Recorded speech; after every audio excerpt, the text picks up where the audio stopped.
ॐ सोमनाथाय नमः। ॐ मल्लिकार्जुनाय नमः। ॐ महाकालेश्वराय नमः। ॐ ओंकारेश्वराय नमः। ॐ वैद्यनाथाय नमः।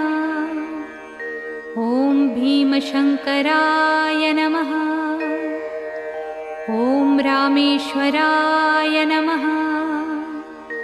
ॐ नागेश्वराय नमः।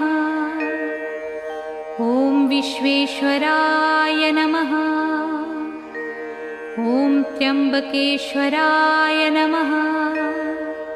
ॐ केदारेश्वराय नमः। ॐ भुस्मेश्वराय नमः।